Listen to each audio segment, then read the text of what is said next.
Alors bonjour frères et sœurs, c'est une joie de vous retrouver aujourd'hui, une fois de plus, pour poursuivre notre réflexion sur un menu, concernant un menu pour l'année, tiré de Colossiens chapitre 1, avec l'apôtre Paul qui nous décrit différentes requêtes de prière, dans le fond, qui nous servent d'aspiration, de désir pour l'année qui est devant nous.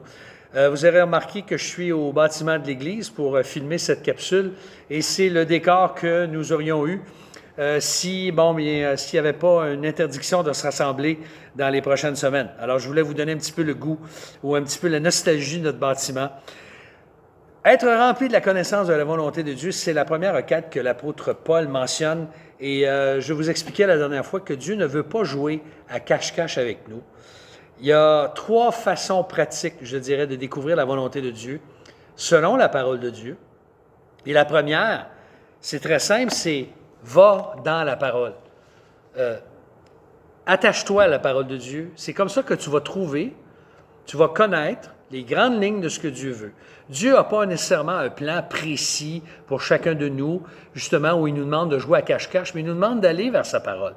Par exemple, le psaume 119 nous dit ceci: « Je suis plus avisé que tous mes maîtres, car tes préceptes font ma méditation. J'ai plus d'intelligence que les vieillards, car je garde tes statuts. Je retiens mon pied loin de toute mauvaise voie, afin d'observer ta parole. Je ne m'écarte pas de tes ordonnances, car c'est toi qui m'instruis. Que tes promesses sont douces à mon palais, plus que le miel à ma bouche. » Et il ajoute, au verset 99 à 105, psaume 119, « Par tes statuts, je deviens intelligent, aussi je déteste toute voie de fausseté. Ta parole est une lampe à mes pieds et une lumière sur mon sentier. » Alors, tu veux être sage, intelligent? Passe du temps dans la parole de Dieu. Deuxièmement, au niveau pratique, c'est va dans la prière.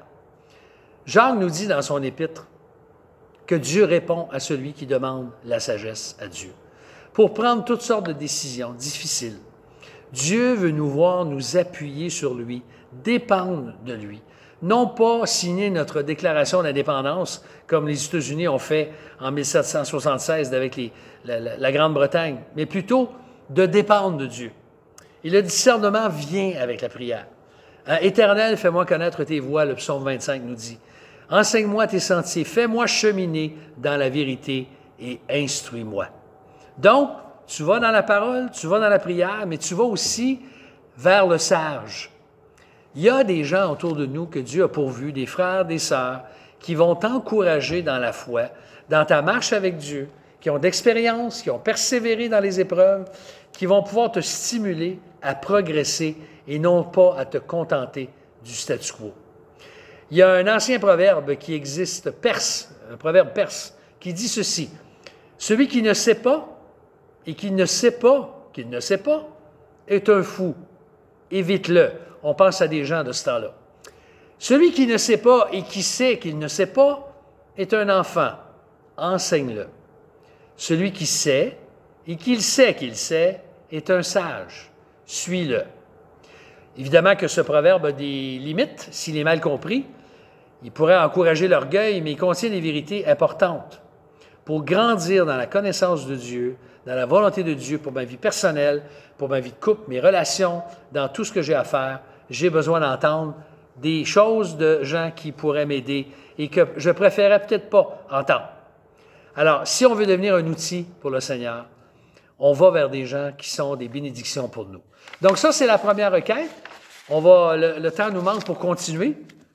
Lors de notre prochaine capsule, la semaine prochaine, on va regarder d'autres avenues de comment, justement, on peut prier pour cette année que le Seigneur nous conduise. Alors, je vous souhaite une bonne fin de journée, une bonne fin de semaine. On vous attend si vous êtes des nôtres sur Zoom dimanche matin et que Dieu vous bénisse. Bon courage et à bientôt.